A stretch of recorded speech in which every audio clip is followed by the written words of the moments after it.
Hello विद्यार्थी मित्रों, केम छो? मजाમાં? તો છેલ્લે આપણે ગ્લાયકોલિસિસ, ક્રેબ્સ ચક્ર, ETS અને છેલ્લે ATP ની ગણતરી પણ પૂર્ણ કરીને આપણને એક ખબર પડી કે ગ્લુકોઝના સંપૂર્ણ વિઘટનથી 38 ATP મળે છે, બરોબર? જેમાંથી આપણે કાંઈ બાદ કરતા નથી.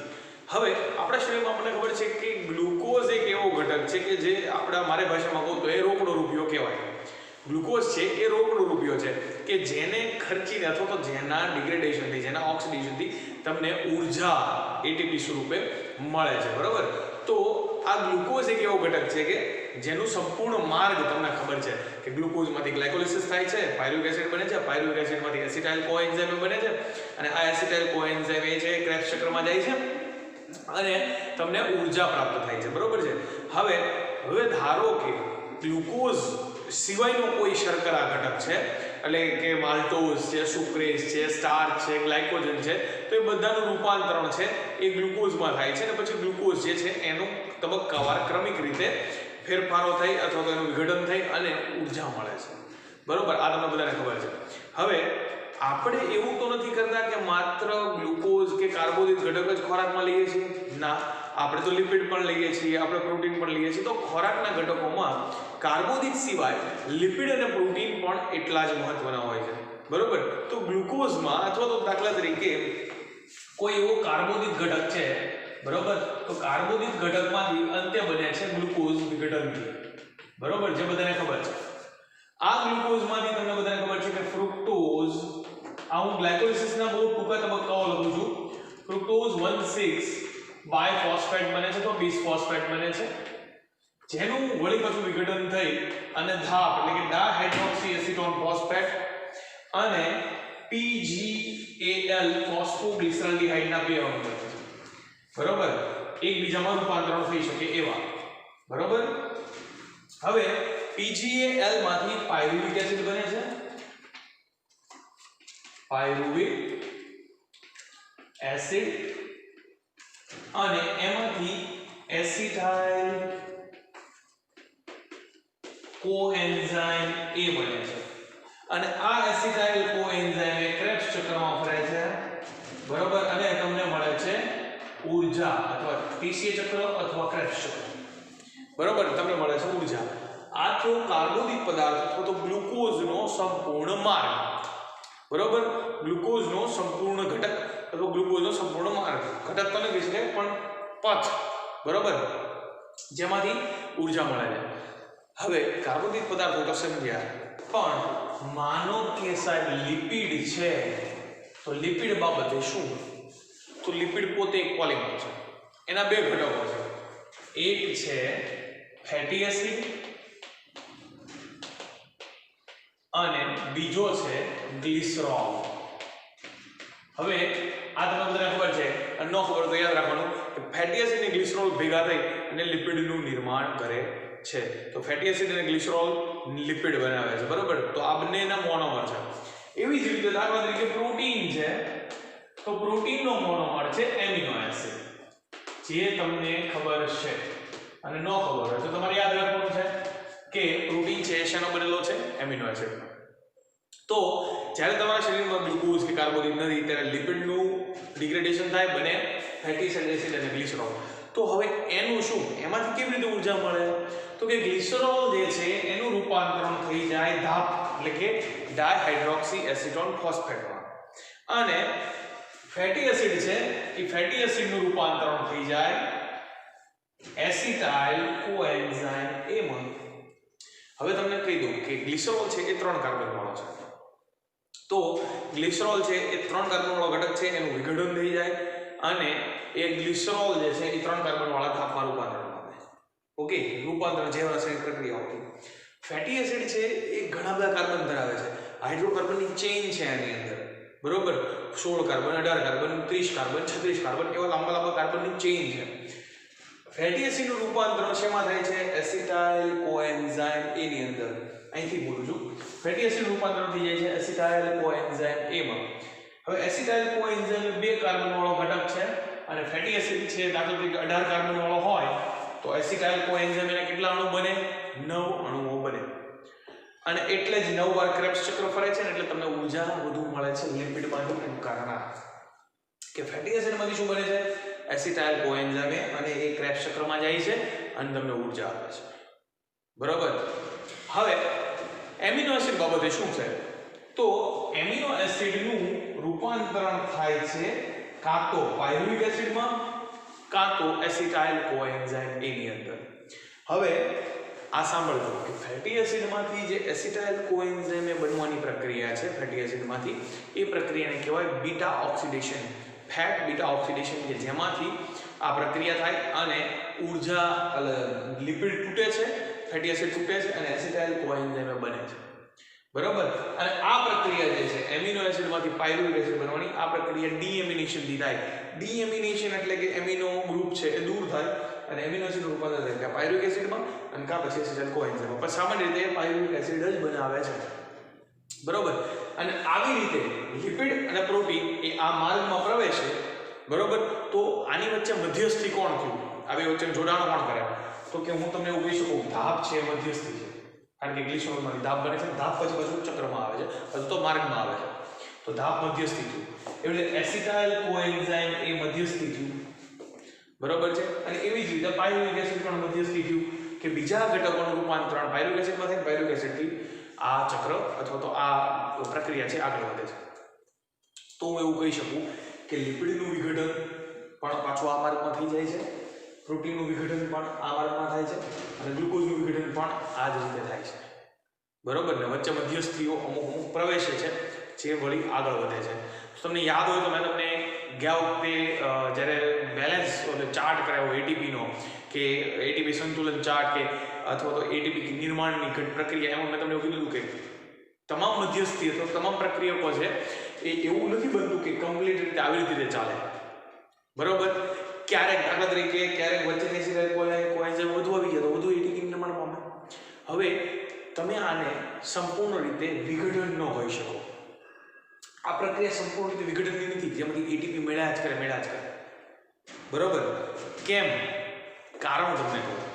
કારણ કે જ્યાં જ્યાં મધ્યસ્થી છે એ બધા ઘટકો એવા છે કે આખા રિવર્સ પ્રક્રિયા આપે, વિરુદ્ધ પ્રક્રિયા અથવા ઊંધી પ્રક્રિયા આપે.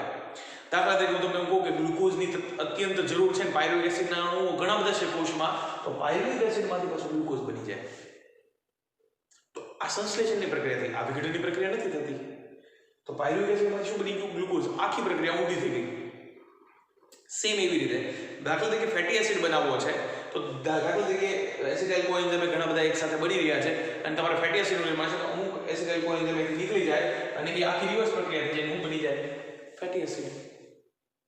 એટલે એરો મેં કઈ મારી દીધો એટલે ફેટી એસિડમાંથી એસિટાઇલ કોએન્ઝાઇમ બની શકે અને એસિટાઇલ કોએન્ઝાઇમમાંથી ફેટી એસિડનું સંશ્લેષણ પણ થઈ શકે. સેમ વસ્તુ એવી કે એમિનો એસિડ ઘટે છે તો પાયરુવિક એસિડમાંથી એમિનો એસિડનું સંશ્લેષણ થાય અથવા તો પ્રોટીનનું સંશ્લેષણ થઈ શકે, એમિનો એસિડમાં રૂપાંતરણ પામે. બરોબર. તો આ માત્ર વિઘટનાત્મક પ્રક્રિયા નથી, આ સાથે સાથે સંશ્લેષણાત્મક પ્રક્રિયા પણ કરે અને પેરેલલ ચાલુ હોય. એવું નથી ખાલી સંશ્લેષણાત્મક પ્રક્રિયાઓ વચ્ચે જ થાય. સંશ્લેષણાત્મક પ્રક્રિયાઓ જ્યારે જરૂર પડે ત્યારે થઈ શકે. તો આ માર્ગને તમે સંપૂર્ણ રીતે વિઘટન માર્ગ ન કહી શકો, આમાં સંશ્લેષણ પણ આવી ગયું. હવે તમને ખબર છે કે જો વિઘટનાત્મક પ્રક્રિયા હોય તો અપચય પ્રક્રિયા કહેવાય, જે ઇંગ્લિશમાં કહેવાય કેટાબોલિઝમ. સંશ્લેષણાત્મક પ્રક્રિયાઓ તેને ચય પ્રક્રિયાઓ કહેવાય, એને એનાબોલિઝમ કહેવાય. તો આને કમ્પ્લીટ અપચય કેટાબોલિઝમ ન કહી શકાય અને કમ્પ્લીટ ચય અથવા એનાબોલિઝમ પણ ન કહી શકાય. એટલે આનું વચ્ચેનું એમ્ફી એટલે વચ્ચેનું મધ્યસ્થી એટલે આને કહેવાય એમ્ફીબોલિક. કેલા કેટાબોલિક એની એનાબોલિક એની એમ્ફીબોલિક, એટલે આનું નામ એમ્ફીબોલિક પડ્યું છે કે આ જે માર્ગ છે, આ જે પાથવે છે, આખો રસ્તો છે, માર્ગ છે પ્રક્રિયાઓનો, એ સંશ્લેષણાત્મક છે અને વિઘટનાત્મક છે. બરોબર. એટલે આને નામ આપ્યું છે એમ્ફીબોલિક પાથ. તો કોનામાંથી કોણ રૂપાંતર પામે છે એ પેલા મહત્વનું, અને એ આખું ઊંધું પણ થઈ શકે. એટલે ગ્લિસરોલમાંથી ધાપ બને અને આ માર્ગમાં આવે છે, ફેટી એસિડમાંથી એસિટાઇલ કોએન્ઝાઇમ બને અને આ માર્ગમાં આવે છે, અને એમિનો એસિડમાંથી પાયરુવિક એસિડ બને છે અને આ માર્ગમાં પ્રવેશે છે. બરોબર. અને પાયરુવિક એસિડ કોએન્ઝાઇમમાંથી નીકળી પણ જાય અને ફેટી એસિડ પણ બનાવે એવું પણ શક્ય છે. બરોબર છે. તો આ માર્ગને કહેવાય એમ્ફીબોલિક માર્ગ. બરોબર. આ હતો એમ્ફીબોલિક પથ અથવા એમ્ફીબોલિક માર્ગ. હવેનો ટોપિક જે છે આપણો નેક્સ્ટ અથવા તો આ ચેપ્ટરનો લાસ્ટ ટોપિક એવું પણ કહી શકાય, અને એ ટોપિક છે શ્વસન અંગ. જે એકદમ સરળ છે. તો શ્વસનાંક જે ટોપિક છે એ એકદમ સરળ છે. કેમ? તો કે શ્વસનાંક કહેવાય કોને? પહેલા તો આપણે એ જોઈ લઈએ. તો જોઈએ શ્વસનાંક. શ્વસનાંક છે એ શું છે? તો કે તમે શ્વાસમાં ઓક્સિજન લ્યો છો, ગ્લુકોઝને કે ખોરાકના કોઈ પણ ઘટકને, સ્વાસ્થ્ય પદાર્થને ડિગ્રેડ કરવા માટે તમે ગ્લુકોઝનો ઉપયોગ કરો છો. અને આ ઓક્સિજનનો ઉપયોગ કરો છો. ઓક્સિજનનો ઉપયોગ પછી CO2 જે છે, કાર્બન ડાયોક્સાઇડ, એ મુક્ત થાય છે. તો શ્વસનમાં કુલ શ્વસનાંક એટલે શું? તો કે મુક્ત થતો કાર્બન ડાયોક્સાઇડ ના છેદમાં, એટલે એનો ગુણોત્તર તમે લ્યો, ઉપયોગમાં લેવાતો ઓક્સિજન, આ બેના અણુઓનો ગુણોત્તર તમે લ્યો તો તમને મળે શ્વસનાંક. બરોબર? હવે તમારે શ્વસનાંક ગણવો હોય તો આપણે અત્યાર સુધી જે આપણે પ્રક્રિયા કરી એનો શ્વસનાંક ગણી લઈએ પહેલા. તો તમને ખબર છે કે તમે લીધો C6H12O6 એટલે કે ગ્લુકોઝનો અણુ. બરોબર? ગ્લુકોઝના અણુ વિઘટન કરવા માટે તમે વાતાવરણમાંથી 6 અણુ કાર્બન ડાયોક્સાઇડને લ્યો છો. અને વિઘટન થઈને બહાર શું પડે છે કે 6 અણુ કાર્બન ડાયોક્સાઇડને દૂર થાય છે. એક ક્રેબ્સ ચક્રમાંથી 3 અણુ, 2 ક્રેબ્સ ચક્ર એટલે 6 અણુ, એક ગ્લુકોઝમાંથી. ગણતરી ચોખ્ખી. પ્લસ પાણીના અણુ પ્લસ ઉર્જા જે 38 સ્વરૂપે બહાર પડે છે. તો આ તમારું સમીકરણ છે. અત્યારે આપણે આખા ચેપ્ટરમાં જોયું. હવે આનો શ્વસનાંક ગણો. શ્વસનાંકને ઇંગ્લિશમાં કહેવાય રેસ્પિરેટરી કોશન્ટ, એટલે લખાય છે RQ. રેસ્પિરેટરી કોશન્ટ એટલે RQ. તો શ્વસનાંક એટલે CO2 છેદમાં O2. તો CO2 કેટલા મુક્ત થાય છે? તો કે 6. O2 તો કે 6 મળે 1 ગુણોત્તર. તો કાર્બોદિત કોઈ પણ ઘટક હોય, કાર્બોદિત અણુ એટલે કાર્બોદિતમાં કોઈ પણ ઘટક હોય, એનો શ્વસનાંક હંમેશા 1 આવે. એટલે કે જેટલા અણુમાં ઓક્સિજન જેટલા વપરાય છે એટલા જ CO2 મુક્ત થાય. તો શ્વસનાંક છે એ 1 આવે કાર્બોદિત પદાર્થનો હંમેશા. હવે આપણે જોઈએ લિપિડ માટે કે સર લિપિડમાં શું થાય, તો આપણે એ થોડું જોઈ લઈએ. બરાબર છે? અહીંયા જ બદલાશે. તો સૌથી પહેલા જોઈએ કે કયો અણુ આપણે લેવો છે લિપિડમાં વિઘટન કરવા માટે. તો આપણે જોઈએ ટ્રાઇપામિટીન જોઈએ. C51 51 કાર્બન ધરાવતો છે, H98 અને O6. હવે અહીંયા તમે રચનામાં જુઓ કે અહીંયા 51 કાર્બન છે. ગ્લુકોઝ અણુમાં 6 કાર્બન હતા. તમે ઓક્સિજન કેટલા લેતા હતા? 6 ઓક્સિજન લેતા હતા. બરોબર? એટલે ઓલમોસ્ટ એના અને C6H12O6 હતો, એટલે એના પોતાના અણુના ઘટકમાં 6 કાર્બન હતા, 6 ઓક્સિજન હતા. તો એનું વિઘટન કરવા માટે તમે જે ઓક્સિજન લ્યો છો એ ઇનફ અમાઉન્ટમાં હતો. અહીંયા 51 કાર્બન વાળો ઘટક છે અને એવા બે અણુ છે. બરોબર? એનું વિઘટન કરવા માટે તમે લેશો 145 અણુ ઓક્સિજનના, ઓલમોસ્ટ ડબલ કરતા પણ વધારે 145 ઓક્સિજન અણુ લ્યો છો. આ અણુના આ જે અણુ છે એના વિઘટન માટે તમે 145 ઓક્સિજન લીધા. કારણ બીજું કે અહીંયા ઓક્સિજન પણ એની રચનામાં ઓક્સિજન પણ ઓછા. હવે CO2 કેટલા મુક્ત થાય? તો કે 102 અણુ CO2 ના મુક્ત થાય છે અને 98 H2O અને ઉર્જા બહુ મોટા પાયે. હવે આનો શ્વસનાંક ગણો તો તમે શ્વસનાંક જોશો તો શું થાય? તો કે 102 CO2 છેદમાં 145 ઓક્સિજન, તો 0.7 તમારો શ્વસનાંક આવે, 0.7, જે 1 કરતા ઓછો છે. હવે અહીંયા ઉર્જા કેવી હશે? તો કે ખૂબ વધારે છે. અહીંયા જે ઉર્જા મુક્ત થાય છે એ ખૂબ મોટા પાયે થાય છે, કારણ કે અણુ પણ મોટો છે. બરોબર? તો જેટલો મોટો અણુ એટલી વધુ ઉર્જા, કારણ કે વધુ ઓક્સિજન. તો જેમ ઓક્સિજન વધુ હશે એમ મુક્ત થતી ઉર્જા પણ વધારે હશે. બરોબર? તો આ વસ્તુ તમારે યાદ રાખવાની છે. જેનો શ્વસનાંક ઓછો હશે એ ઉર્જા વધુ માત્રામાં મુક્ત કરે છે. લિપિડ. બરોબર? હવે સર પ્રોટીન માટે શું?